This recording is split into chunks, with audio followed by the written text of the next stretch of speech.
Pas d'observation, donc nous allons passer au premier point qui concerne l'approbation du procès-verbal de la réunion du 16 octobre 2020. Y a-t-il des observations? Pas d'observation, on va passer au vote.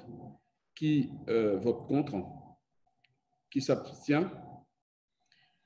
Adopté. Nous allons passer au deuxième point de l'ordre du jour qui concerne la modification du PPID et approbation des crédits de paiement. Donc là, ce sont des formalités, je dirais, classiques, dès lors qu'il y a surtout des recettes nouvelles. Donc, je vais passer la parole au président de la Commission des finances, monsieur le collègue Lucien Galvani.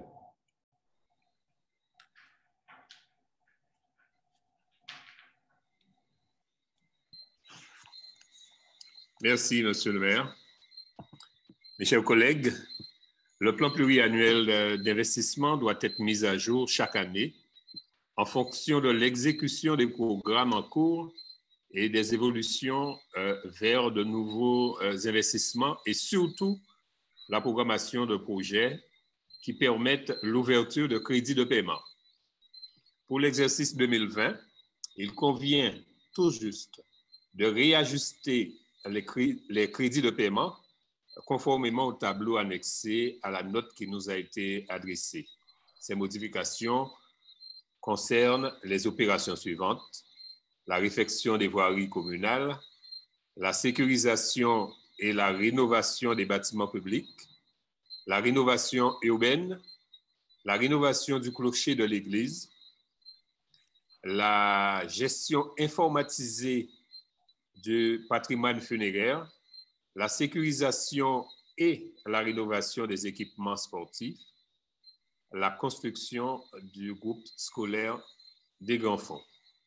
Voilà, mes chers collègues, de quoi il s'agit pour l'affaire numéro 2, modification du PID et des crédits de paiement. Le groupe scolaire de Châteaubrun. Et j'ai dit? Grand fonds. Ah bon, peut-être que ça nécessite une construction au grand fonds également. Je rectifie, c'est bien Châteaubrun. Très bien, merci, cher collègue. Y a-t-il des observations?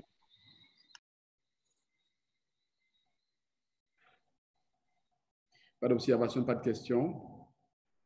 Nous allons passer au vote. Qui vote contre? Qui s'abstient? Alain Cuirassier.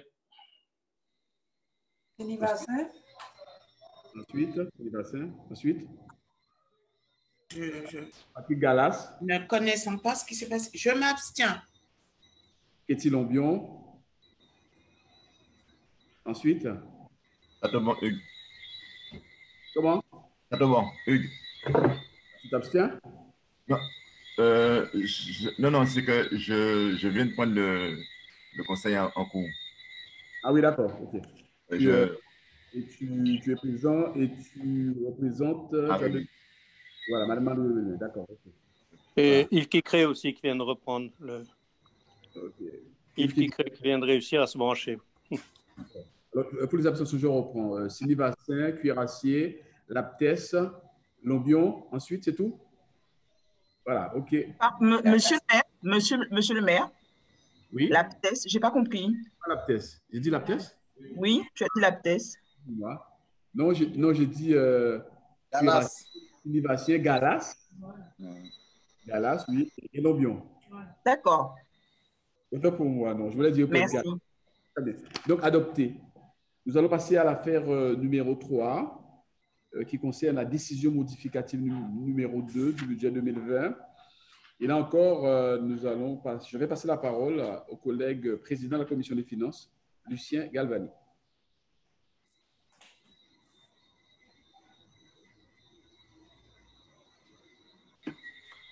Le micro est fermé, Rosa. Excusez-moi. Alors, je disais qu'il s'agit juste, dans cette résolution, de mettre à jour le budget 2020 pour tenir compte de deux éléments. 1. En dépenses de fonctionnement, d'un ajustement en augmentation du chapitre 012, ce sont les dépenses de personnel, contre une diminution des charges à caractère général, le 011, pour le même montant. Donc, 50 000 €. Le total de la section de fonctionnement reste bien sûr inchangé, puisqu'on a l'ajustement en recettes et en dépenses. En section d'investissement, la Ville a reçu une subvention de 85 924 € 42 au titre du DSIL, dotation à l'investissement local, pour financer les dépenses relatives aux adaptations des écoles au protocole COVID-19. En contrepartie, il est demandé à l'Assemblée de prendre en charge cette subvention et de modifier la section d'investissement en conséquence, tant en recettes et en dépenses. Voilà, Monsieur le maire, de quoi il s'agit pour l'affaire numéro 3.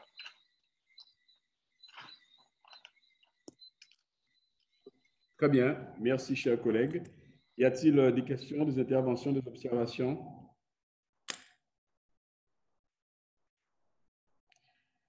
Nous allons passer au vote. Qui vote contre? Qui s'abstient? Je m'abstiens. Alain Cuirassier. Alors, Galas, Cuirassier, Sine-Bassin, Lombion. Voilà. Adopté à la majorité. Nous allons passer à l'affaire numéro 4.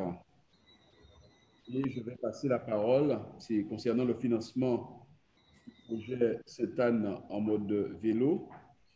Alors, concernant ce projet, qui, dans un premier temps, nous avons d'ailleurs, si vous vous rappelez, au conseil municipal du 18 septembre, nous avons adopté à l'unanimité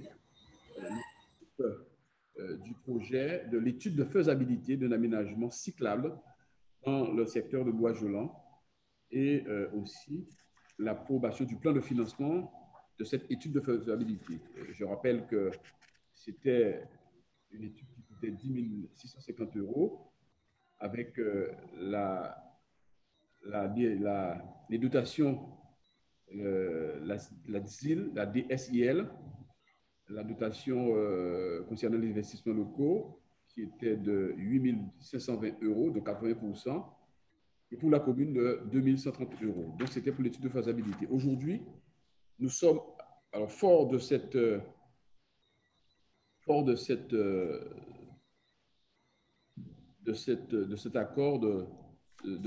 délibération de principe de l'étude de faisabilité, j'ai reçu notamment les routes de Guadeloupe pour venir effectivement nous présenter déjà ce projet, cet avant-projet sommaire, et qui fait qu'aujourd'hui, nous passons dans une deuxième phase, qui est celle de, le temps que je retrouve une seconde, qui est celle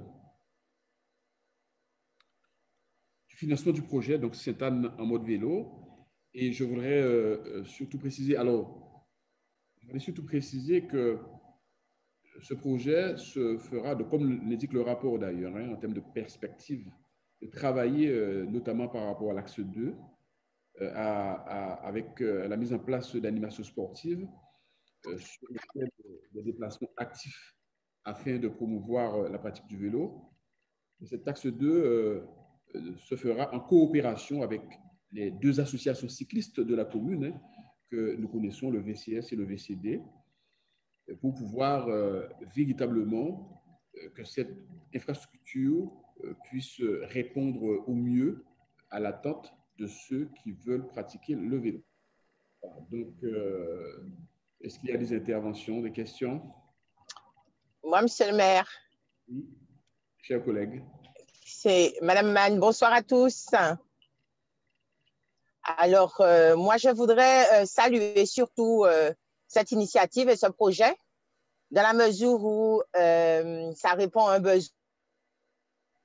besoin surtout pour les cyclistes qui, en Guadeloupe, payent un lourd tribut sur les routes parce que l'absence de pistes cyclables les rend encore plus vulnérables, mais ça rentre aussi dans le doigt de fil, si je peux me rajouter, le doigt de fil du projet de club du VCS, ou dans la mesure où nous avons de cesse de nous atteler à l'ouverture de la pratique du cyclisme à tout un chacun, sortir de l'aspect pure compétition, mais surtout la démocratisation du vélo. Donc, je ne peux qu'encourager la ville et nous encourager à faire en sorte que si on avait la possibilité à ce que toutes nos routes soient rendues cyclables, ça aurait fait le bonheur d'un grand nombre parce que ça répondra aussi à une problématique de santé, à une problématique environnementale ou favoriser le déplacement doux. Mais surtout, s'il ne faut pas qu'on oublie, ça permettra aussi à des jeunes comme des moins jeunes à faire une activité physique et qui peut être un bénéfice pour le club en termes de détection. Alors, je ne peux que nous encourager à continuer sur cette voie. Très bien. Alors, je voudrais apporter une précision parce que vous savez, les projets évoluent. Lors de la libération du 18 septembre, effectivement, dans l'intitulé, il était précisé que c'est pour une piste cyclable à Bois-Jolant. Lorsque j'ai reçu M. Pandolf, le directeur des routes de Guadeloupe, avec ses techniciens, ses collaborateurs, ce qui m'a été présenté, c'est en fait le départ de cette piste cyclable, en tout cas les études qui seront approfondies. Ce sera à partir de Castin, donc après le carrefour de Castin, donc sur la droite. Et lorsque nous allons arriver en face de l'ancien restaurant Le Tartare, eh bien, cette piste va bifurquer en prenant, je dirais, en passant derrière la carrière. Hein, donc la piste ne va pas passer entre les deux carrières, mais derrière, va contourner la carrière pour aboutir justement sur un terrain qui appartient à la municipalité, c'est-à-dire à côté du deuxième terrain de foot, donc pour arriver au carrefour de French, de Bois-Jolant, si vous voulez, et évidemment continuer sur la route de Bois-Jolant et pour se terminer au rond-point, au deuxième rond-point du lycée qui se trouve plus à l'est en allant vers Châteaubois. Donc c'est cette quand même précision que je voulais apporter. Et donc comme je disais, donc ce qui m'a été présenté, donc c'est un tracé, mais c'est un tracé qui aura bien évidemment parce qu'il y a surtout que cette piste passe derrière autour la carrière, je crois que ça doit passer sur le terrain gros, donc forcément il y aura une approche à faire avec les propriétaires de terrain et d'autres études un peu plus techniques à cet effet. Voilà. Est-ce qu'il y a des interventions, des questions? Je peux intervenir, monsieur le maire? Oui, bien sûr. Oui, bonsoir à tous ceux qui sont arrivés après. Concernant ce projet, je voulais vous préciser que j'approuve parfaitement, mais sachant que c'est un projet qui fait partie de la communauté d'agglomération, donc je voudrais vous proposer de bien vouloir soumettre ce projet également à la communauté d'agglo, de façon à ce que ce projet soit étudié, de façon à connaître, à savoir vraiment dans quelle mesure on peut vous accompagner. Donc, ce serait tout bénéfique pour nous d'avoir effectivement le soutien de la CARL également dans ce projet. Très bien. De toute façon, en tant que maire de Sainte-Anne et conseiller communautaire, je comptais bien effectivement soumettre. Je profite de l'occasion d'ailleurs justement où nous avons, j'ai reçu le secrétaire général, le SGAR, le secrétaire général des affaires régionales, M. Eldez, qui nous a fait part d'un appel à manifestation à EMI sur l'aménagement du bourg, et où justement, par contre, pour que ce projet-là soit accompagné, il fallait donc demander effectivement, ne serait-ce que en tout cas, le soutien, en tout cas concernant le président de la CARL, à qui nous avons d'ailleurs adressé un courrier, on lui a donné le modèle, et donc aussi qui a signé. pour apporter son soutien à ce projet. Donc, je crois que c'est tout naturellement, j'imagine, que la communauté d'agglomération, et bien évidemment en tant que maire et en tant que conseiller communautaire, je serai aussi là pour bien expliciter ce projet. Donc, très bien, chers collègues, et bien évidemment, pour conclure, c'est que parfaitement, tu seras là aussi pour pouvoir venir faire avancer ce projet. Je tiens simplement à dire que nous serons tous là pour soutenir ce projet devant à la carte, hein, parce que nous sommes tous des conseillers communautaires. Pour ceux qui le sont. Voilà. Très bien. Est-ce qu'il y a d'autres interventions, d'autres questions? Monsieur le maire. Oui, cher collègue. Oui, en fait, je pense que c'est une très bonne idée, une excellente idée. Et on voit bien qu'effectivement, lors du conseil municipal du 18 septembre, tout le monde a approuvé ce projet et on remarque bien qu'il va prendre forme. C'est effectivement très bien, non seulement pour les jeunes cette année, pour les jeunes cyclistes, et aussi surtout dans un discours aussi de bien manger, bien bouger pour le bien-être de tous. Donc franchement, nous sommes vraiment dans une bonne dynamique. Donc, normalement, tout le monde devrait soutenir effectivement ce projet amplement. Très bien. S'il n'y a pas d'autres interventions, d'autres questions. Oui, monsieur le maire. Je voudrais juste avoir une précision. Il y aura une participation de la ville de Sainte-Anne dans ce projet? Il y a le plan de financement. Alors, la participation de la ville de Sainte-Anne. Alors, autofinancement, c'est 50%. Hein, alors, c'est indiqué dans le plan de financement. Alors, c'est un projet de 35 000. Je ne vais pas vous répondre parce que vos employés seront offusqués, monsieur le maire. Bien compris. J'ai dit, je ne vais pas vous répondre parce que vos employés seront offusqués, parce que une fois de plus, je n'ai rien reçu concernant ce conseil municipal. Ah, donc. Voilà. Non, non, il faut. Il a reçu. Et alors là, on a envoyé ce matin. On me confirme qu'on a envoyé ce matin. Non, on l'a envoyé ce midi. Ce midi où j'étais sur route vers 12h, 12h30. Non, mais j'ai bien compris que tu ne l'avais pas reçu auparavant, mais dire que tu ne l'as pas reçu, tu l'as reçu ce midi, quoi, ou cet après-midi. Ouais, ce midi, à quelle heure j'ai le temps de voir? Mais on est d'accord, on est tout à fait d'accord. Mais ce que je veux dire, c'est qu'on me confirme que quand même que ça a été envoyé. Alors après, si tu n'expliques pas cela, normalement, il fallait le recevoir en temps et en heure. Alors après, je ne sais pas qu'est-ce qui s'est passé. Bon, on va revérifier encore. En tout cas, je ne suis pas, paraît-il que je ne suis pas le seul. Comment? Alors, quels sont les seuls élus, dans ce cas? Quels sont les élus qui n'ont pas reçu leur rapport en temps et en heure? Quels sont les élus qui n'ont pas reçu, comme le collègue cuirassier, leur rapport en temps et en heure, c'est-à-dire 5 jours francs avant ce conseil municipal? D'accord. Alors, pour revenir sur le sujet, oui, donc je comprends parfaitement. Donc il y a...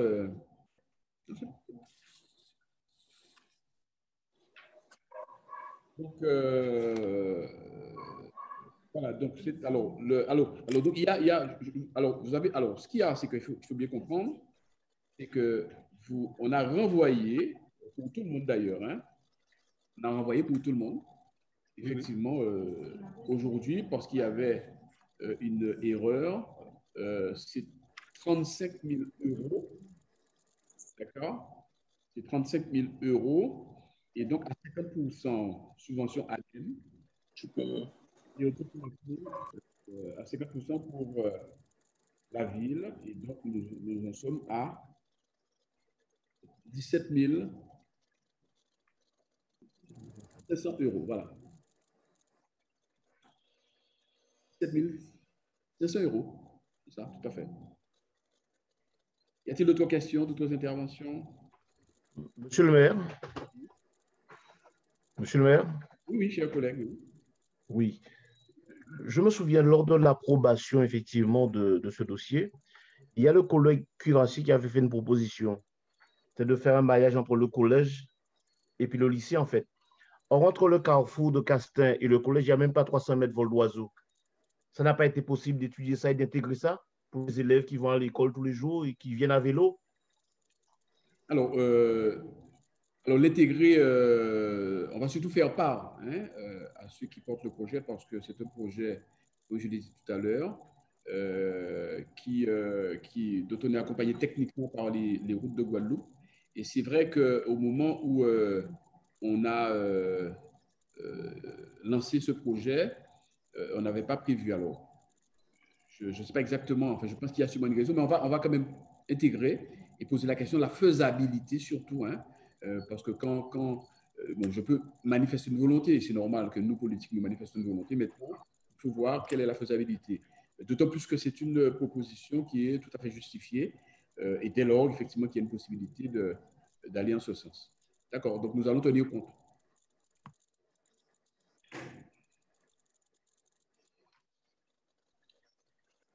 Qui vote contre? Qui s'abstient? Adopté à l'unanimité. Nous allons passer à l'affaire numéro 5, qui est l'approbation du règlement intérieur du conseil municipal. Bon, qui, en fait, comme il est indiqué. Excusez-moi, monsieur le maire, bonjour. Oui. Alors, oui, vas-y, cher collègue. Oui, la réunion. Oui, bonjour à tout le monde. La réunion, c'était pas à 18h30? Non, 18h. Ah, d'accord. Bon, autant pour moi, alors. Je me suis trompé. Désolé. Non, mais... Excusez-moi, donc voilà, je suis désolé, je me suis trompé. Est-ce qu'on peut donc considérer que je suis bien présent? Oui, oui, non, c'est noté. Merci beaucoup. Donc, nous en sommes à l'affaire numéro 5, qui Merci. est l'approbation du règlement intérieur du conseil municipal, bon, que vous avez lu. Est-ce qu'il y a des observations? Oui, j'ai des observations. Oui. Allô? Oui, oui. Oui, j'ai des observations, en fait. Je Oui. peux y aller? Oui, bien sûr. Alors, c'est pour l'article 32. Donc, l'article 32, il est écrit que la commune ne dispose pas de locaux pouvant être mis à disposition des élus de la minorité de manière permanente. Et or, en fait, il est bien stipulé par rapport justement à la loi, quoi, que, étant donné que la commune a plus de 10 000 habitants, qu'il doit être attribué un local aux élus de l'opposition de manière permanente. Donc, est-ce que c'est quelque chose qu'on pourrait éventuellement revoir, même si le local n'est pas, je dirais, est à l'extérieur de la mairie, mais enfin, est-ce que c'est quelque chose qui pourrait être justement revu? Oui, revu, étudié en fonction des moyens. Oui, tout à fait. On va pouvoir étudier. Alors, c'est vrai que pour l'instant, malheureusement, nous avons même des difficultés pour les services même municipaux. Mais néanmoins, comme la loi stipule et que la démocratie le voudrait, donc nous allons étudier. Alors, je ne voulais pas faire de déclaration démagogique en disant que bon, voilà, ça va se faire immédiatement, mais factuellement, on va voir comment nous pouvons évoluer sur ce sujet-là. L'article 32. Est-ce qu'il y a d'autres interventions? Oui, je voudrais intervenir. Chers collègues. Oui. Oui, mais je voudrais m'associer effectivement à M. Gauthier pour la même demande, la mise à disposition des locaux pour les élus de l'opposition, en un. Et en deux, maintenant que nous sommes dématérialisés, je voudrais insister pour la remise du matériel aux élus de l'opposition également. Tout à fait. Alors, pour les conseillers municipaux, nous n'avons pas encore, pour l'instant, ce n'est pas encore le cas. Après, bon, donc nous allons, donc personne n'a été remis au cas où, je ne sais pas si, donc aucun conseiller municipal n'a eu de tablette pour l'instant. Et donc, nous prévoyons ça pour le budget 2021. Bon, voilà. Donc, alors c'est vrai que concernant les locaux, bon, c'est à peu près la même réponse. Bon, c'est vrai que je suis conseiller régional. Bon, l'opposition, normalement, on a droit à un groupe. Là aussi, c'est vrai que le collègue Uriel a beaucoup insisté, en tout cas, sur cet effet. Donc, carrément un groupe, avec un groupe avec un administratif, et des locaux aussi. Bon, tel n'est pas le cas. Bon, je pense que cette règle elle est valable aussi pour la communauté d'agglomération Rivière-du-Levant. Bon, donc à ce moment-là aussi, je veux dire, bon, nous, on n'a pas soulevé le problème, mais c'est vrai que si l'ensemble des exécutifs feraient l'effort, donc à ce moment-là, pour harmoniser, hein, faire en sorte que la minorité, effectivement, puisse être représentée. Bon, nous, à notre niveau, comme le collègue Sébastien l'a dit, Gauthier, donc c'est une affaire que nous allons étudier. Factuellement, nous n'avons pas aujourd'hui les moyens de le faire, bon, mais ce n'est pas du tout figé. Voilà. Mais c'est vrai qu'on constate que globalement, je ne sais pas si dans les autres communes, je crois que globalement, les 32 communes n'ont sûrement pas ce dispositif. Et je dis même que, alors par contre, je sais que le conseil départemental, à l'époque conseil général, avait ce dispositif. Je ne sais pas s'il existe toujours. Bon, je ne suis plus conseiller général depuis quelques temps. Mais c'est vrai que dans notre pays, les collectivités mettent très rarement. Mais en tout cas, peut-être que c'est le moment de pouvoir faire en sorte pour que nous puissions aller vers cette démarche. Voilà. Non, Il y a des interventions. Il y a d'autres interventions. Il y a d'autres interventions? Oui. Oui, je voulais dire, il ne faut pas qu'on s'éloigne de cette question. Vous me parlez de la Riviera, de la Riviera, effectivement. C'est-à-dire que l'opposition n'a pas du tout d'espace pour se rencontrer, pour rencontrer la population. La loi nous le permet au niveau de la commune. Je pense que c'est tout à fait naturel que nous profitions de cet outil que nous permet la législation pour pouvoir correspondre, recevoir notre population. Vous, en termes d'espace, vous pouvez bénéficier des locaux de la ville. Donc, ce qui fait que bénéficier des locaux, car ce serait un deuxième choix, mais nous n'en avons aucun. Donc, c'est tout à fait naturel que je demande au nom de la minorité municipale cet outil de façon à pouvoir mieux servir notre population, les écouter et échanger avec eux. Voilà. Donc, je vous remercie, Monsieur le maire, de bien prendre note et puis à l'avenir, on saura comment s'organiser. Merci beaucoup. Monsieur le maire, j'ai encore un autre point, s'il vous plaît, sur toujours… oui, merci. Voilà, c'est l'article 33. Donc, c'est concernant le bulletin d'information municipale. Oui. Donc, en fait, les élus de l'opposition, normalement, doivent bénéficier d'un espace réservé dans chaque numéro de bulletin d'information municipale. Oui. Et, je pense que l'espace réservé doit être déterminé par le règlement intérieur et pourrait, par exemple, par exemple, on pourrait, par exemple, mettre le nombre de pages réservées à l'opposition ou la fraction de pages ou le nombre de caractères. Enfin, c'est des détails, mais enfin, qui sont quand même importants à bien cadrer. Ensuite, autre point qui est aussi important pour l'opposition, c'est concernant les autres supports. Donc, je lis, hein, le conseil municipal doit déterminer la place réservée à l'expression des élus minoritaires dans chacun des organes d'information générale de la commune, papier, vidéo, site internet, site Facebook. Ça, c'est par rapport à la décision d'un tribunal administratif. Version électronique du bulletin municipal, supplément du bulletin municipal, numéros spéciaux, bulletin d'information générale télédiffusé, bilan de mi-mandat.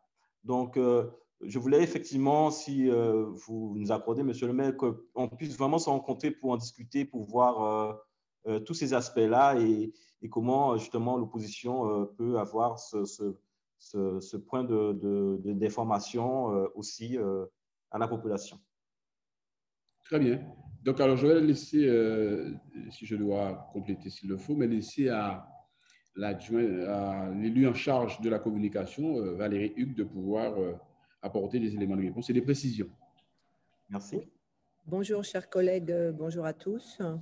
Alors, je voulais rassurer mon collègue Sébastien Gauthier et l'ensemble des élus de l'opposition que nous n'avons jamais empêché le droit de l'opposition d'exercer ce droit qui est légal. Donc, lorsque nous publions un bulletin d'information municipale, on envoie toujours à l'opposition la possibilité d'écrire un article. Et c'est vrai que jusqu'à-là, l'opposition n'a pas utilisé cette pratique. Donc, sans réponse, nous ne publions pas, évidemment, cet encart réservé à l'opposition. Donc, voilà, c'est dans notre ADN de laisser la parole aussi à l'opposition. Et lors d'un prochain bulletin, bien sûr, on contactera. Alors, il faut qu'on voit comment, puisque nous avons… alors, moi, je n'aime pas tellement le mot opposition, puisque nous construisons ensemble. Alors, peut-être minorité, si vous préférez, mais l'idée, effectivement, c'est que chaque voix de la minorité, puisqu'il y a plusieurs… il y a 2 listes, en tout cas, en présence. Donc, voir un petit peu comment on va organiser éventuellement sur un bulletin municipal ou autre leur présence et leur droit de parole.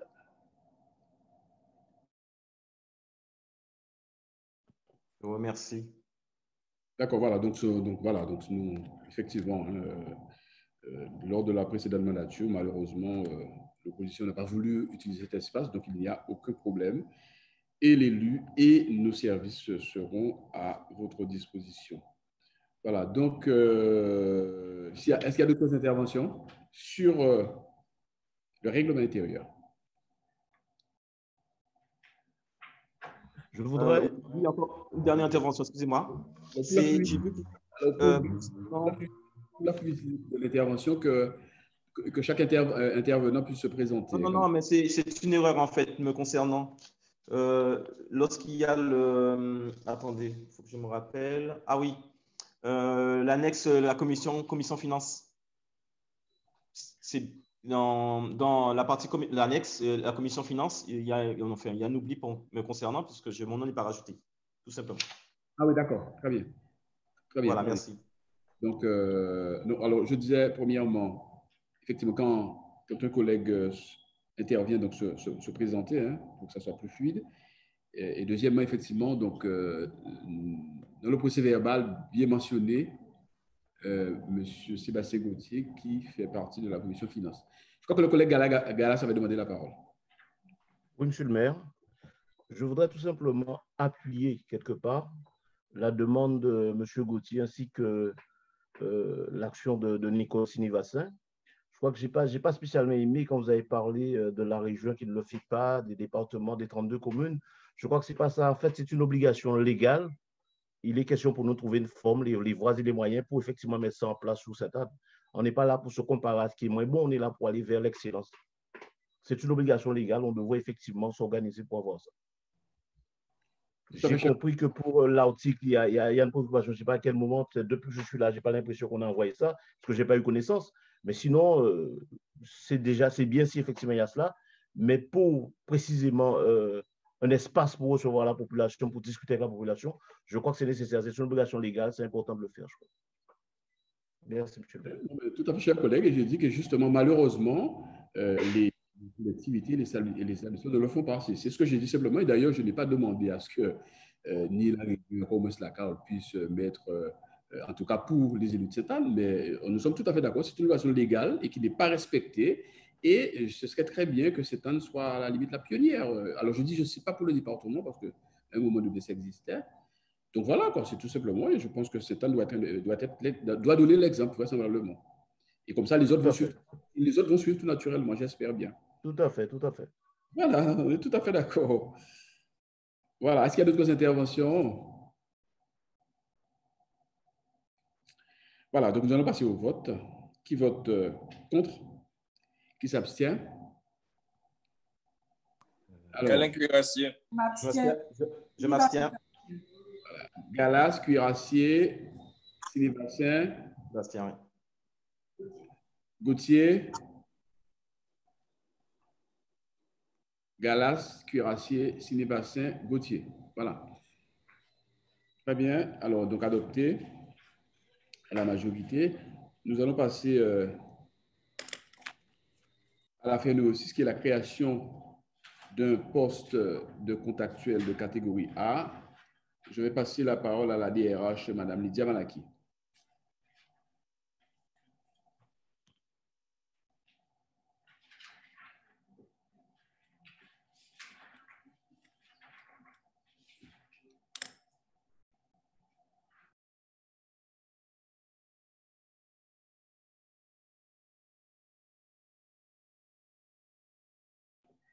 Est-ce que la DRH est là? Apparemment, elle est sur un point. Je suis là, vous m'entendez? Maintenant, ça va mieux là. Oui. Bon, je disais merci, Monsieur le maire. Bonsoir à tous. Le point qui vous est soumis concerne la création d'un emploi permanent au tableau des effectifs pour permettre le recrutement d'un contractuel afin d'occuper le poste d'acheteur public au sein de la direction de la commande publique. La déclaration de cette ouverture de poste a été faite au niveau du centre de gestion et publiée tant qu'au niveau départemental que national sur le site CAP territorial de janvier à mars dernier. Suite à cette ouverture, les candidats qui répondaient au profil ont été convoqués pour un entretien avec un jury constitué à cet effet au mois d'octobre dernier. Cependant, les entretiens réalisés avec les fonctionnaires n'ont pas été concluants. C'est pourquoi, et comme prévu aux articles 3 à 3.5 de la loi 84-53, renforcée par la loi de transformation de la fonction publique en date du 6 août 2019, le recours à un agent non titulaire s'avère nécessaire pour occuper cette fonction. Aussi, il appartient à l'organe délibérant de créer le poste en fixant le niveau de diplôme, le groupe hiérarchique et enfin la rémunération. Voilà, Monsieur le maire, j'en ai terminé. Si vous avez des questions. Très bien. Bon, voilà. Entre le rapport et les explications de la DRH, bon, explications techniques, je crois que... Alors, est-ce qu'il y a des questions d'abord?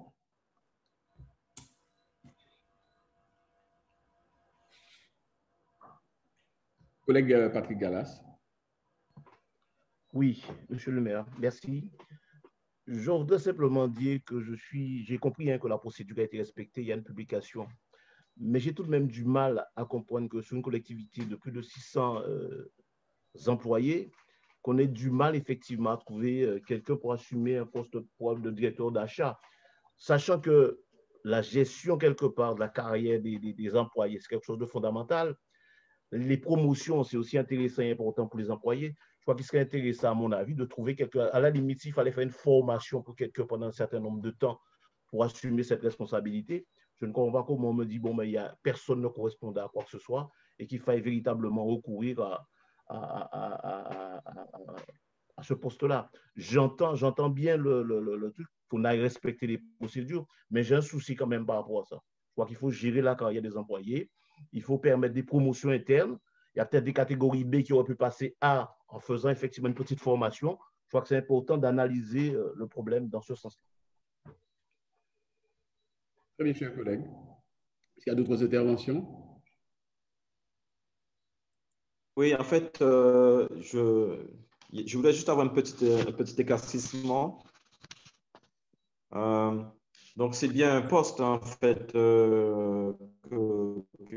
qui sera créé, puisque quand je lis ce qui est écrit, il y a un petit doute, en fait. C'est écrit, je demande donc à l'organe délibérant de bien vouloir m'autoriser à créer un poste de contractuel dans le tableau des effectifs en vue de procéder au recrutement envisagé. C'est comme si c'était, en fait, on crée un poste pour faire le recrutement, quoi. Donc, bon, c'est pas très clair, en fait.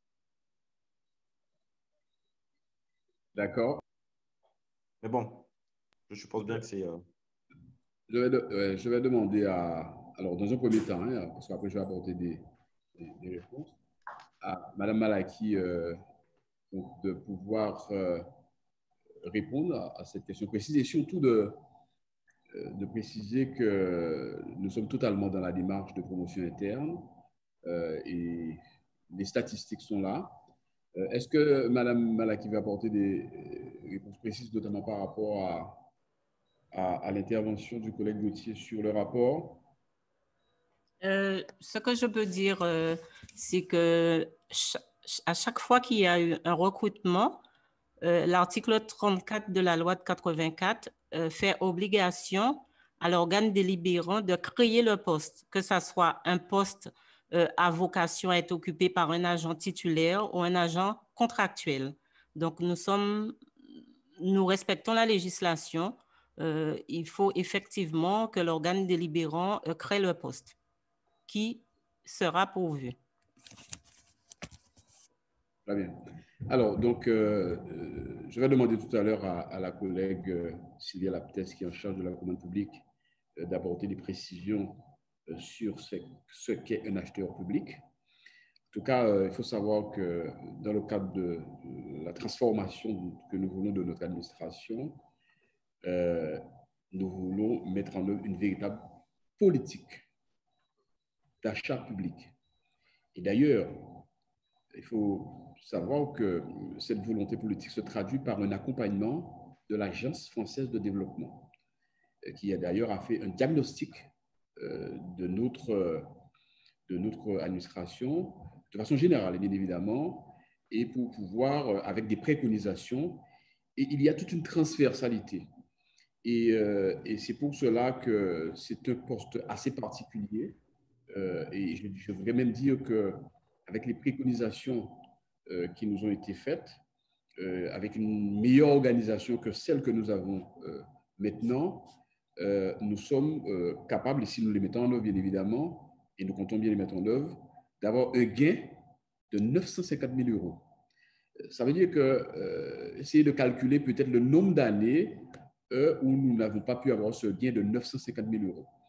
Donc, véritablement, c'est une démarche pointue et qui demande effectivement un agent qui ait une spécialité en la matière que nous n'avons pas effectivement en interne. Donc, alors, évidemment, il y a plusieurs types au niveau de la commande publique, plusieurs compétences. Il y a la partie purement juridique. De ce côté-là, nous n'avons pas de problème. Nous avons des agents, en tout cas un agent. Mais sur la partie achat qui est très particulier, qui est un métier très particulier, et je demanderai d'ailleurs à ma collègue Sylvia Laptès d'apporter plus de précisions sur cette particularité de la fonction d'acheteur public. Oui, bonsoir Monsieur le maire, bonsoir chers collègues. Donc oui, c'est un fait, hein, la fonction d'acheteur, c'est un métier à part entière, hein, parce que nous avons pour obligation d'acquérir des produits et des services avec dans les meilleures conditions de prix et de délai. Et c'est vrai que le métier se décline globalement en trois parties. Donc, savoir faire de la prospection, puisque c'est le début en fait d'un achat, c'est la prospection, savoir négocier et savoir acheter. Donc, qu'un acheteur dans une collectivité, il doit tendre en fait en réalisant des gains, qu'ils soient des gains financiers, des gains de nature technique, mais l'acheteur en fait, il doit décliner sa mission en trois axes importants, donc la prospection, la négociation et l'achat. Et ça requiert une technicité particulière par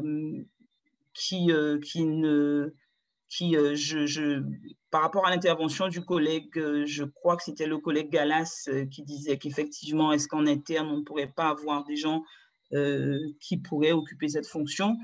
Je crois que le maire a fait état tout à l'heure du rapport d'Axioval. Nous avons actuellement besoin de quelqu'un qui soit offensif, je dirais, sur les missions, qui soit tout de suite opérationnel, mais ceci n'empêche pas effectivement que dans un second temps, qu'il y ait une montée en compétence des agents, parce que je le dis, pour travailler avec les agents de la commande publique, on a des gens qui sont demandeurs et qui vont encore monter en compétence, mais nous avons quasiment une obligation de résultat. Et pour ça, sur une technicité pareille, parce que c'est un métier qui requiert une technicité pareille, il nous faut quelqu'un qui puisse tout de suite comprendre le vocable de l'acheteur, qui puisse tout de suite être, je me répète, mais opérationnel sur des stratégies d'achat, qui puisse définir tout de suite les stratégies d'achat à mettre en place, qui puisse tout de suite s'attaquer aux segments d'achat qui vont nous permettre de faire des économies. Donc, ce sont je dirais, c'est un métier bien spécifique et la ville de Sainte-Anne ne peut plus faire l'économie d'une fonction pareille. Donc, voilà. S'il y a d'autres questions, je me tiens à votre disposition. Mais l'acheteur, c'est vraiment quelque chose, c'est vraiment un métier qui requiert des compétences précises.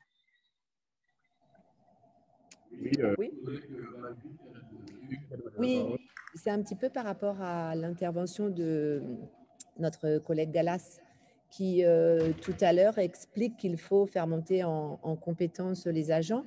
Alors, comme effectivement, sous la mandature précédente, ces élus n'étaient pas là, peut-être qu'ils ignorent que la municipalité, alors Madame Malaki pourra me confirmer la date précise, bien sûr, je crois que c'est 2016, la création d'une école interne de formation à la ville de Sainte-Anne, donc école de formation qui a préparé beaucoup d'agents à des concours administratifs. Il y a eu un taux de réussite assez important. Il y a aussi des cadres B qui ont réussi à devenir cadre A. Donc, je pense que peut-être que Madame Malaki peut intervenir sur l'école interne. Alors, comme ce n'était pas préparé, peut-être qu'elle n'a pas exactement les chiffres en tête, mais en tout cas, on a vraiment boosté nos agents et nous continuons à les booster pour qu'ils puissent évoluer dans leur carrière en promotion interne et formation interne. Et d'ailleurs, juste une petite information aussi, c'est qu'il y a des activités dans une collectivité, notamment liées évidemment à la commande publique, aux achats, à l'informatique, au système de réseau, système informatique, qui nécessitent une haute technicité et de plus en plus, au fur et à mesure que la société évolue vers le numérique et la technologie. Et c'est vrai que la commune de Sainte-Anne encore n'a sans doute pas assez de cadres A qui ont cette technicité, ces spécificités. C'est le cas pour l'acheteur public. Si on prend des communes d'une même strate, aux alentours de 25 000 habitants, c'est une trentaine de cadres A et B qui officient dans ces municipalités. Donc, c'est évident que le retard pris ces 15 dernières années, on le rattrape petit à petit, mais il faut absolument, dans toutes les collectivités, qu'il y ait des spécialistes, des spécialistes en droit, des spécialistes en système réseau. Et de plus en plus, les collectivités ont besoin de ces formations très pointues. Si je peux, Sylvia Laptès, si je peux rajouter quelque chose, Monsieur le maire. Monsieur le maire, oui, je peux? J'avais coupé mon micro, oui. On m'entend?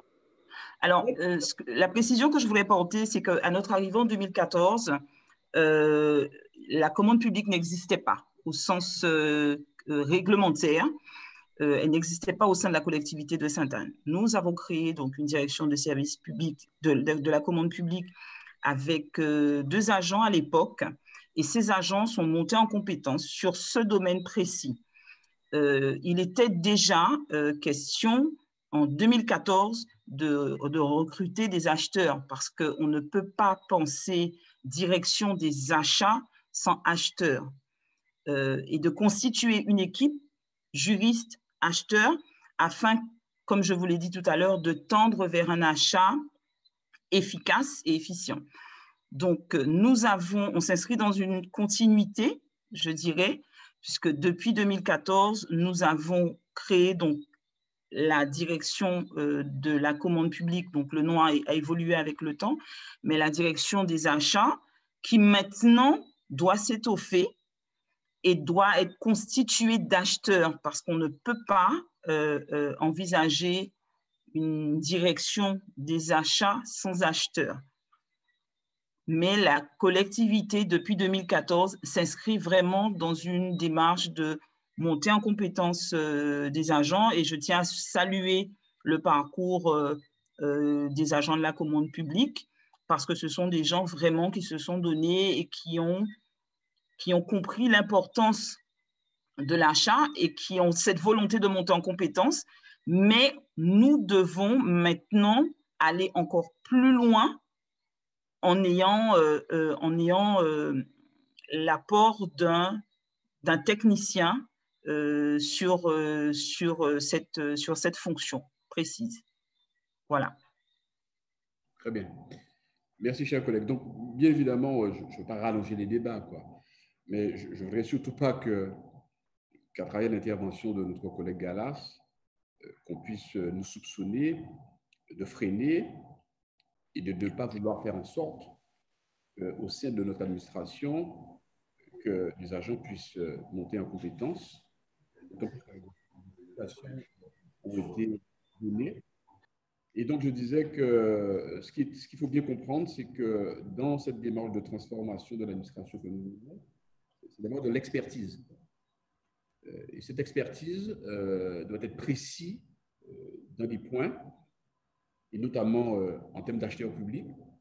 Et cette expertise, justement, viendra, et comme l'a dit aussi la collègue Valérie Hugues, je le répète, pour faire en sorte que celui qui a déjà de l'expertise et de l'expérience viendra faire en sorte que l'agent qui est là, qui est en catégorie B ou C, puisse former et faire monter justement en compétences, parce que nous savons tous très bien que nous avons l'acquisition, nous savons très bien que nous avons des besoins en matière d'encadrement, et je pense que ce qui fait la force effectivement d'une équipe municipale, plus particulièrement de maire, c'est d'être bien encadré avec une certaine expertise, et c'est ce qui effectivement en matière dans la collectivité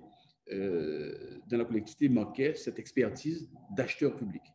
Donc c'était un peu, je me suis peut-être un peu répété ce que disaient les collègues, mais que les choses soient bien claires aux yeux de la population, qu'il n'est pas du tout question de venir de dire qu'il y a des personnes qui ont une expertise dans la collectivité sur un point précis qui est l'achat public, et que par conséquent nous faisons appel justement à l'extérieur, enfin pas à l'extérieur, nous faisons un appel à candidature à cet effet. Je voudrais quand même que les choses soient très claires, et par contre, je partage totalement sa démarche qui est de dire, c'est ce que nous avons fait, c'est ce que nous faisons au maximum, de faire en sorte que ceux qui sont dans la collectivité, et nous les incitons à faire des formations, à passer des concours, à avoir le goût de l'effort justement pour pouvoir monter en compétences. Et c'est ce que d'ailleurs nous faisons pour les accompagner, et nous les invitons à aller dans cette direction. Voilà. Merci. Est-ce qu'il y a d'autres interventions? Donc nous allons passer au vote concernant cette affaire numéro 6. Qui vote contre? Qui s'abstient? Alain Cuirassier. Alain Cuirassier. Gauthier. Sébastien Gauthier. Sylvassin. Sylvassin. Kitty Lambion. Oui, je Patrick Gallas. Patrick Gallas. Voilà, donc adopté à la majorité. Nous allons passer à l'affaire numéro 7, qui concerne la création d'une commission de réforme. Donc, je vais demander à Mme Nicaron, qui est la directrice des affaires juridiques, de pouvoir présenter cette affaire. Bonsoir, Monsieur le maire. Bonsoir à tous. Donc, l'article L2121-22 du Code général des collectivités territoriales dispose que vous pouvez former des commissions qui seront chargées d'étudier les questions qui vous seront soumises, soit par l'administration, soit à l'initiative de l'un de vos membres. Donc, il est donc proposé au Conseil de mettre en place une commission dite de réforme qui sera chargée d'émettre un avis sur les biens meubles qui doivent être retirés du patrimoine communal. Alors, il vous revient de décider de la création.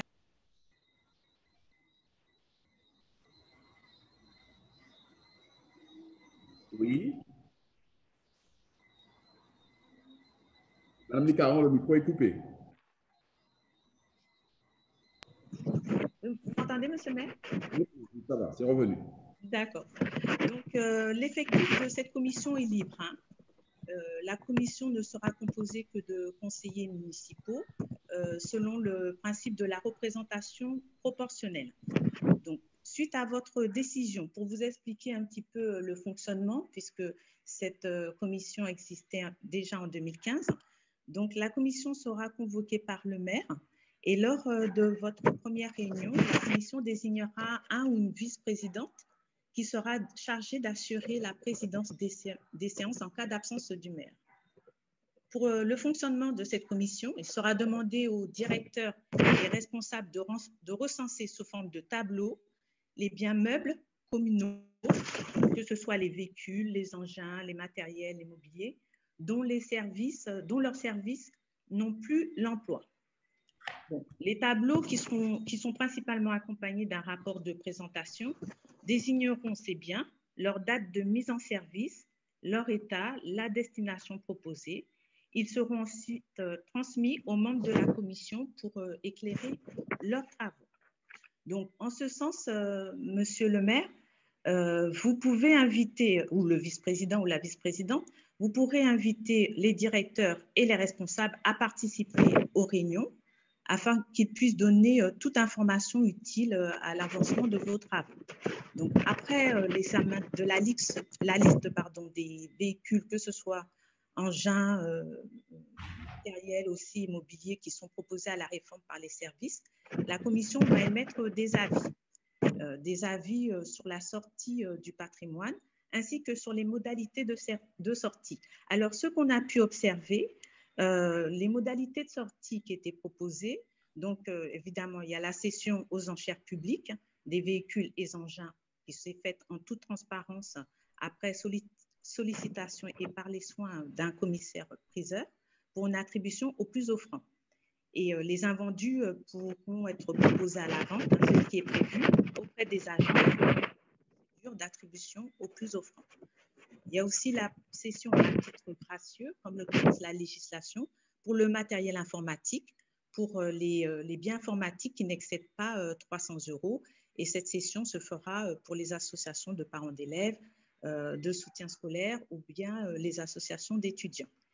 La cession du matériel informatique et du logiciel est aussi possible pour le personnel, comme le prévoit le Code général des propriétés des personnes publiques.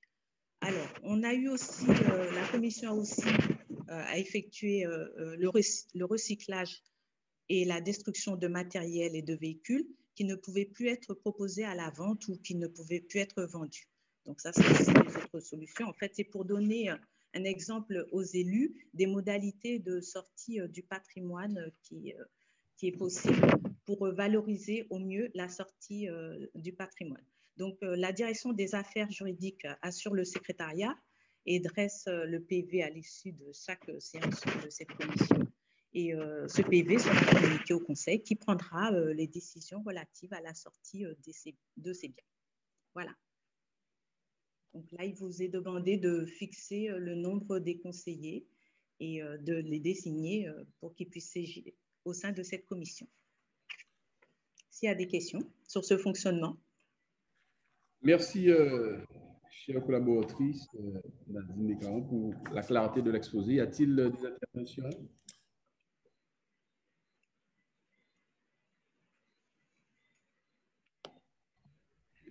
Pas d'intervention, nous allons passer. Est-ce que la personne se présente? Patrick Galas. Voilà, très bien. Merci, monsieur le maire. J'ai bien entendu une présentation très correcte, très précise, il n'y a pas de souci, très précise, pardon, il n'y a pas de problème par rapport à cela. J'ai juste entendu qu'on peut donner ça aux associations, mais souvent on a des écoles qui sont sous-équipées. Est-ce qu'on ne peut pas aussi donner aux écoles le matériel informatique, des trucs de ce genre, quoi, quand il y a des besoins naturellement?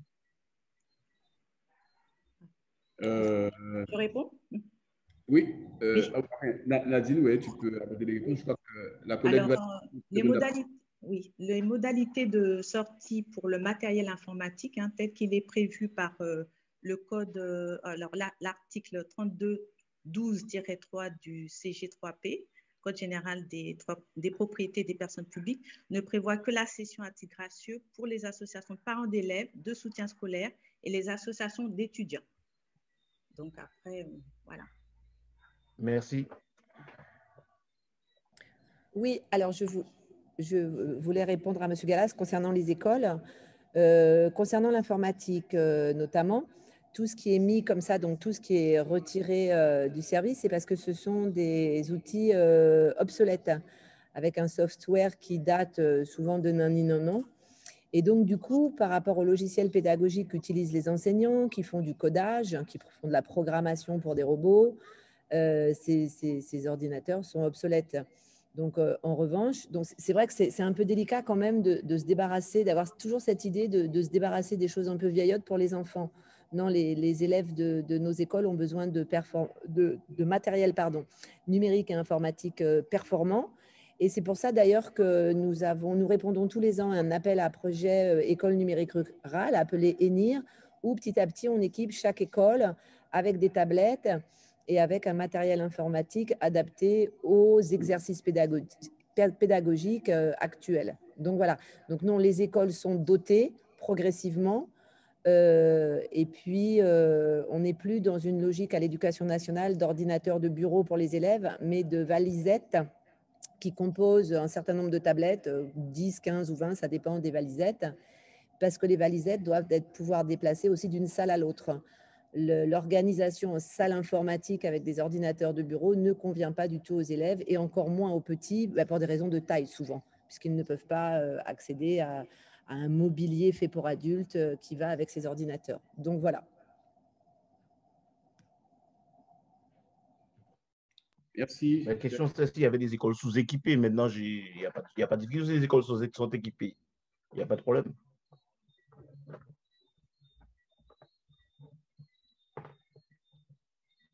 Merci, chers collègues. Nous allons donc passer... Est-ce qu'il y a d'autres interventions? Pas d'intervention? Alors, donc, il va falloir composer cette commission. Hein. Donc, je propose 6 élus au total pour cette commission. Donc, je propose 5 élus pour la majorité et un élu pour la minorité. Alors, pour la majorité, Yves Kikiré, Nicole Bazzoli, Franck Baptiste, Georges Coupé de Camarantin, Troupé Miguel. Et est-ce qu'il y a un élu de la minorité qui serait volontaire pour cette commission de réforme?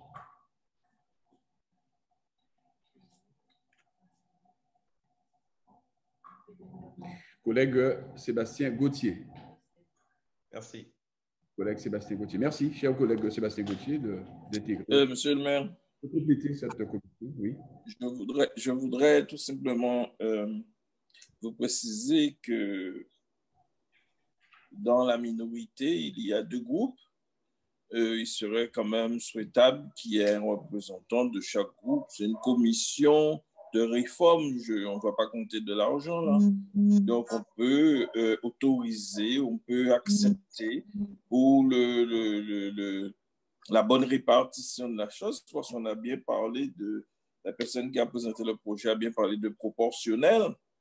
Je suis désolé, je pense que le groupe Galas a droit à une place dans cette commission, selon moi. Oui, au-delà de... Si on parle de proportionnel, bien entendu. Ouais. Non, mais au-delà de cela, je veux dire, on ne va pas chipoter sur les calculs. Donc, moi, effectivement, on va prendre un 6e collègue. Et, bon, en toute équité. Tout naturellement, on va ajouter le collègue cuirassier. Pourquoi pas? Voilà. Donc, alors, je reprends Yves Kikiré, Nicole Bazzoli, Franck Baptiste, Georges Coupé de Camarantin, Troupé Miguel, Sébastien Gauthier et Alain Cuirassier. Voilà, 7 membres. Merci en tout cas les collègues qui ont accepté volontairement de faire partie de cette commission. Alors, nous allons donc effectivement adopter. Qui vote contre? Qui s'abstient? Adopté à l'unanimité. Nous allons aborder le dernier point à l'ordre du jour. C'est l'opération Petit Déjeuner pour l'année scolaire 2020-2021 dans les écoles primaires de la ville. Donc, je vais passer la parole à l'adjoint en charge de l'éducation, Yves Kikiré. Oui, bonsoir, chers collègues. Oui, c'est une opération nationale qui a été mise en place déjà depuis l'an dernier C'est un projet de distribution de petits déjeuners dans les écoles. Les objectifs, c'est réduire les inégalités alimentaires pour le premier repas de la journée, qui doit représenter 25% des apports énergétiques. Permettre aux élèves d'acquérir des notions de base d'équilibre nutritionnel, garantir au quotidien les droits fondamentaux des enfants dans le cadre de la stratégie interministérielle de prévention de lutte contre la pauvreté de 2018 à 2022. Le public concerné, écoles en éducation prioritaire, écoles en quartier prioritaire politique de la ville, écoles en zone rurale. Donc nous sommes surtout concernés par écoles en zone rurale. En 2019-2020, un certain nombre de communes, 12 communes ont participé à cette opération, dont la commune de Sainte-Anne, avec un bilan pour la commune de Sainte-Anne. D'abord, au niveau Guadeloupe, il y a eu 12 communes, 3 450 élèves. Au niveau de Sainte-Anne, pour l'année scolaire 2019-2020, l'action s'est déroulée de novembre 2019 à février 2020 dans les écoles des hauteurs d'Ouville, Grandfond et Saint-Protais et a concerné 150 élèves. Pour la période de novembre-décembre 2019, 1124 petits déjeuners ont été distribués et 539 pour la période de janvier à février 2020, baisse liée à la grève des enseignants. Bilan positif, les enfants, les enseignants et les parents ont été satisfaits de cette action. Donc, dans l'organisation, il s'agit donc de distribution de petits déjeuners avec la participation volontaire des communes et une organisation matérielle gérée par la commune pour la distribution. Cette année, on pense pouvoir commencer l'opération peut-être dès la semaine prochaine ou en tous les cas début décembre ou plus tard. Les écoles concernées sont Albert Lazare d'Ouville, 76 élèves pour 4 classes de CP et 2 CE1. R&G Mathurine des hauteurs, 44 élèves, 2 classes de CP et une classe CP CE1. La distribution des petits déjeuners se fera dans les réfectoires des établissements scolaires. Ensuite, vous avez Richard Pierrot de Châteaubrun, 44 élèves, 2 classes de CP, une classe CP et une classe CP CE1. Donc, chez Richard Pierrot, Châteaubrun. Et enfin, Victor Vallier, Grandfond, 32 élèves, 2 classes, une classe de CP, une classe C1, CE2. Et Florent Donat, Saint-Protais, 42 élèves, 2 classes, CP, CE1 et CE1, CM2. C2, pardon, CE2, CM1, CM2. Donc, pour Florent Donat, Saint-Protais, donc c'est des distributions de petits déjeuners qui se font dans les écoles élémentaires. Simplement, à titre d'information, je peux dire une opération petit déjeuner à l'école maternelle Bel-Étang, mais c'était une opération organisée par les parents d'élèves qui n'entrent pas dans ce cadre-là. Alors, le déroulement, c'est livraison du matériel et denrées à l'école à 7 heures, préparation du réfectoire par le personnel communal, installation des aliments, lait, yaourt, pain, fruits, beurre, chocolat en poudre, sucre, accueil des élèves et de l'enseignant par le personnel communal. Les agents présentent aux élèves les éléments, les conseils sur les produits. L'enseignant encadre les élèves et veille au bon déroulement. Prise de petit déjeuner entre 8 heures et 9 heures. Nombre de jours par semaine, une fois par semaine par école. Voilà, si vous voulez, pour cette opération. Maintenant, s'il y a des questions, je peux y répondre. Merci, chers collègues. Y a-t-il des questions, des interventions?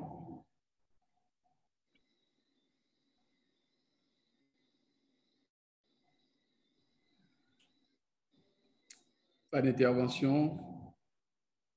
Pas de questions? Merci, cher collègue Yves, pour la clarté de l'intervention. Nous allons passer donc au vote. Qui vote contre? S'abstient? Adopté à l'unanimité. Voilà, chers collègues, nous sommes arrivés au bout de notre séance du conseil municipal. Je vous remercie de votre présence. Est-ce que j'ai droit à une question diverse? Oui, toi, vas-y. Je peux? Oui, vas-y. Alors, monsieur le maire, j'ai vu qu'on vous a adressé un courrier sur WhatsApp, je crois, signé par une certaine Madame Eliane concernant l'occupation de certains restaurants sur la plage du bourg de Sainte-Anne. Je suppose que c'est au niveau du marché et que apparemment c'est vraiment un point noir pour les riverains. Ça dérange. J'aimerais savoir, est-ce que vous avez réagi? Comment pensez-vous réagir si vous n'avez pas fait concernant ce courrier qui... C'est une lettre ouverte, en fait, qui circule. Voilà. Alors, peut-être qu'il faudrait peut-être apporter plus de précision pour les collègues sur ce courrier, peut-être. Hein. Je ne sais pas si tout le monde l'a vu, hein, même si elle est ouverte. Chers collègues, non, je disais que peut-être qu'il faudrait peut-être apporter plus de précision pour que tout le monde comprenne de quoi on parle. Oui, pour ma part, Yves Ticré, je n'en ai pas eu connaissance. Alors, je ne sais pas si d'autres collègues l'ont eu. Je n'ai aucune information concernant cette lettre ouverte. Non, Valérie Hugues, aucune information concernant... Alors, j'aime pas qu'on parle de lettres ou de courrier quand c'est un message WhatsApp. Hein. En tout cas, je n'ai pas été destinataire de ce WhatsApp. La personne a signé son nom? Alors, j'allais dire la même chose que mes collègues. Excusez-moi, monsieur Curassi, j'allais dire la même chose que mes collègues. Je n'ai pas reçu ce courrier ni de... La personne a signé son nom et la personne commence par « Bonjour, monsieur le maire, salut Christian ». J'espère que ta famille et toi, vous allez bien. Mais oui, mais si, excuse-moi, monsieur le maire, Dalila Marie-Joseph, je n'ai pas eu vent. Si c'est sur le WhatsApp, je ne sais pas sur quel groupe ou ça, mais moi, je n'ai pas eu ce courrier. Ah ben, si la majorité ne l'a pas eu, alors il y a que l'opposition qui l'a eu. Alors. Mes chers collègues. Excusez-moi, mais moi non plus, je ne l'ai pas eu. Le maire, mes chers collègues, oui. J'entends effectivement la majorité dire qu'on n'a pas eu vent. Que vous ayez eu vent ou pas, le maire a eu connaissance de ce courrier. Monsieur, le collègue Cuirassier interpelle le maire pour savoir par rapport à ça, qu'est-ce qu'il entend faire. Maintenant, si vous faites une lecture de ce document, on le fera. Mais le tout n'est pas de dire, bon, on n'a pas eu vent, on n'a pas eu vent. Ne pas avoir vent ne veut pas dire qu'on ne peut pas réagir par rapport à ça. C'est un problème qui a été posé. Monsieur Galas, excusez-moi de vous interpeller, mais c'est-à-dire que monsieur le maire a bien dit de préciser, monsieur le maire a bien dit de préciser, il a bien demandé à monsieur Garassi de préciser quelques éléments. C'est le fait que tout le monde ne soit pas. On précise qu'on n'ait pas eu. C'est précisément pour ça. Voilà. C'est précisément pour ça que monsieur Cuirassier allait donner lecture. On l'a arrêté tout à l'heure. Alors, s'il vous plaît. Non, c'est parce qu'il a pris le temps il a pris du temps entre la lecture et son intervention. C'est-à-dire qu'il y a eu 3 réponses quand même avant sa lecture. Non, c'est après l'intervention de monsieur le maire, il donnait lecture. On l'a arrêté. Monsieur le maire.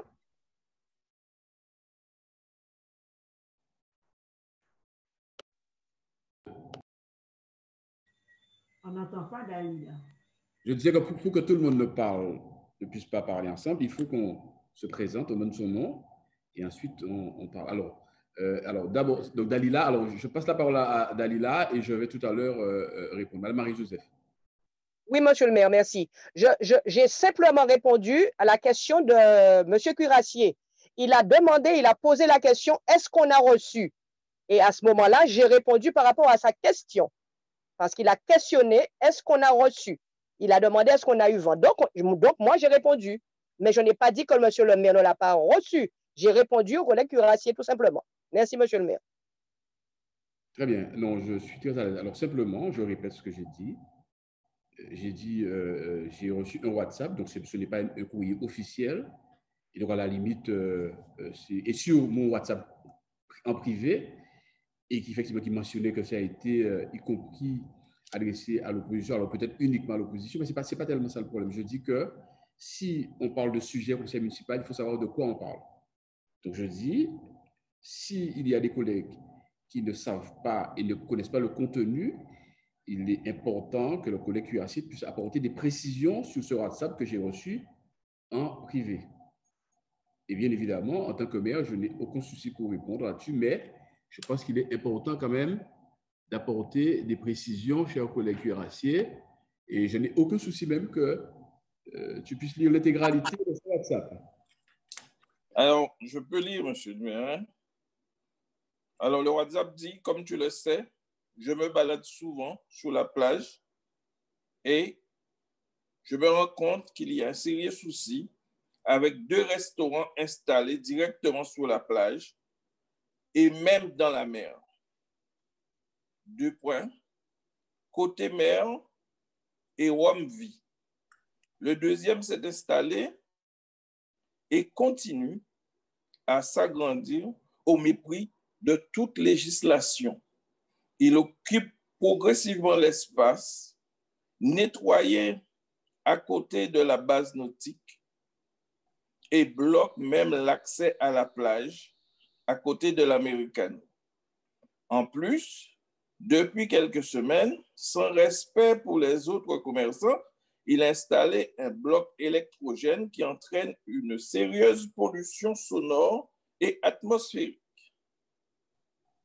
Quand la marée est haute, les usagers sont obligés de traverser par ces installations au grand déplaisir de ses employés. Tu comprends bien que nous, marcheurs et usagers de cette plage publique, nous interrogeons sur les actions réelles de la municipalité pour préserver cette plage et nous demandons souvent s'il y a une autorité à Sainte-Anne. En tout cas, nous ne comprenons pas pourquoi les autres restaurateurs et nous sommes d'accord ne peuvent pas installer leurs tables et chaises sur la plage et pourquoi celui-là peut impunément installer ses fauteuils avec pied dans la mer. Il m'arrive souvent de regretter que nous ne soyons pas en Corse. Au moins, le problème aurait été résolu très vite. Bien cordialement et excellente journée, Eliane. Voilà. Très bien. Alors, je voudrais répondre succinctement. Une unité municipale à Sainte-Anne. Et si Eliane dit que d'autres restaurants respectent le fait, dès mon arrivée d'ailleurs, de ne pas mettre des tables et des chaises, ça veut dire qu'il y a une autorité qui... Alors, attendez, je n'avais pas mis la caméra. Ah, excusez-moi, je n'avais pas mis ma caméra. Donc, je disais que ça prouve bien que dans son courrier, elle montre bien qu'il y a une autorité et qu'il y a des gens qui respectent l'autorité. Et donc, il faut croire que le responsable de ce restaurant ne respecte pas l'autorité. Et quand on ne respecte pas l'autorité, il y a forcément des procédures qui sont engagées. Mais pourquoi, effectivement, il y a eu ce courrier, surtout par rapport au groupe électrogène? Moi, j'ai appris avec stupéfaction que le restaurant avait de l'alimentation électrique, mais qui était frauduleuse. Et que l'EDF, lors du contrôle, a coupé l'électricité de cette alimentation frauduleuse. Je n'étais même pas au courant de ça. Et d'ailleurs, je ne sais même pas d'ailleurs où cette alimentation frauduleuse était faite. Et fort de cela, nous avons constaté qu'il y a un groupe électrogène qui a été mis par ces restaurateurs.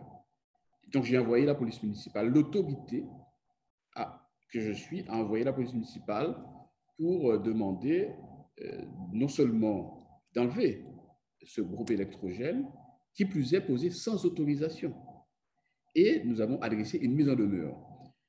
Et l'autorité doit respecter les procédures. Bien évidemment, ce n'est pas le maire de Sainte-Anne qui viendra, manu militari, demander à un camion grouille de venir enlever. Il y a une procédure à respecter et l'autorité est aujourd'hui à cette mise en demeure. Maintenant, après, voilà pour bien que tout le monde comprenne cette affaire. Voilà. Et donc, bon, je n'ai pas... Alors, évidemment, c'est un WhatsApp que m'a envoyé, donc, et c'est pourquoi je suis très à l'aise, d'ailleurs, que, premièrement, le sujet soit abordé. et que justement tu puisses lire l'intégralité de ce courrier, parce que bon, ce n'est pas un courrier adressé, qui est arrivé en mairie à l'adresse de la mairie et enregistré, donc c'était sur mon portable. Hein. Donc la réponse que je porte de toutes les façons publiquement, la question est posée pour lui, que je la porte publiquement.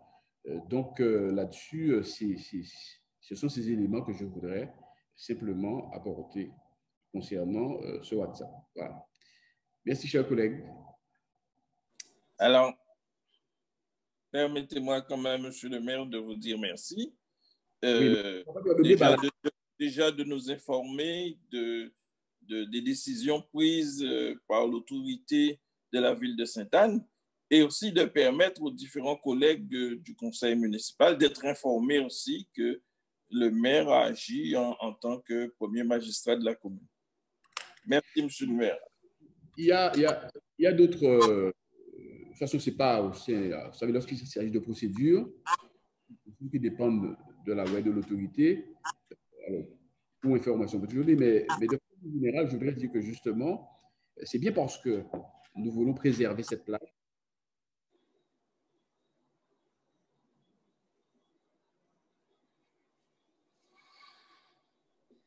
On n'entend plus. Le maire, votre micro est coupé. Très bien, autant pour moi. Je disais que j'ai fait une mauvaise note. Je disais que au-delà de cela, ce que je voulais dire, c'est bien parce que justement nous avons le souci de préserver cette plage, hein, comme je le disais, il y a d'autres projets encore, hein, d'une manière générale. C'est pourquoi nous avons demandé, nous avons décidé au conseil municipal le 17 décembre 2019 de faire en sorte que le marché soit organisé et structuré à côté du centre culturel pour justement préserver cette plage. Alors, ça, ce sont les marchands. Maintenant, concernant les restaurateurs, parce qu'il y a une partie de ces terrains qui appartiennent au domaine public, mais aussi au domaine privé de l'État. Nous avons eu une séance de travail avec le sous-préfet et nous avons une convention de gestion qui doit se finaliser. Donc, concernant les autres dispositions, elles viendront en temps et en heure. Mais je voudrais très clairement dire, il y a une autorité sur les territoires de la commune de Sainte-Anne, en l'occurrence du maire et de son équipe municipale d'une part, et que cette autorité, bien évidemment, fait les choses en bonne et due forme. Voilà. Est-ce qu'il y a d'autres questions? Alors, je ne sais pas si... bon, je dis, on ne va pas faire de débat. C'est vrai que le chef de la police municipale est présent. Hein. Je ne sais pas s'il veut apporter plus de précision. Bon, pour moi, je pense que j'étais assez clair, sauf s'il le souhaite, hein, le chef de la police municipale, M. José Coco. Oui, bonsoir à tous. Oui, bonsoir. Vous m'entendez? Oui, vas-y. Très bien. Oui. Ben, en fait, effectivement, monsieur le maire a dit l'essentiel. Hein, et il y a une procédure qu'on doit respecter et le maire ne peut pas passer au-delà. Hein. Alors, c'est vrai que monsieur Grégoire a été mis en demeure. Le délai a été écoulé. La police a constaté, a fait retour.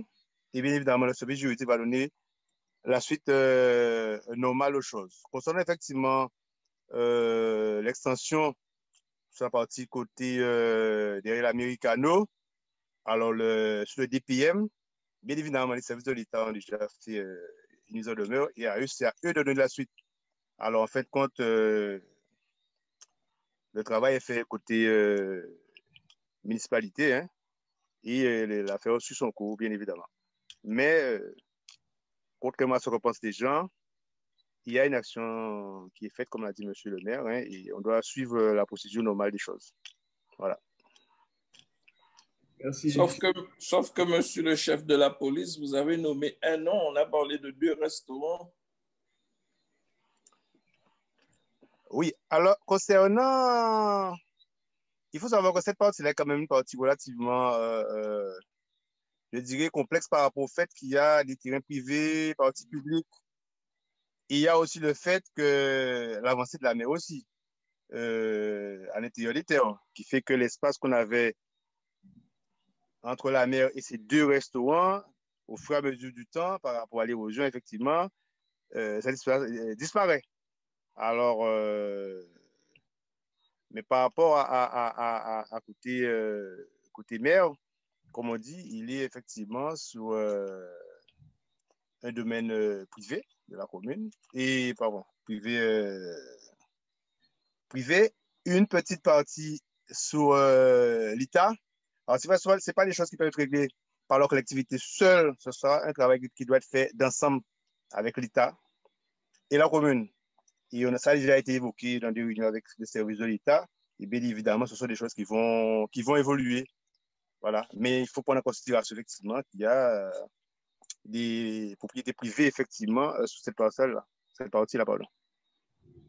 Ce que je voudrais ajouter, lorsque nous sommes arrivés aux affaires en 2014, je voudrais le rappeler parce que nous avons parfois la mémoire au court.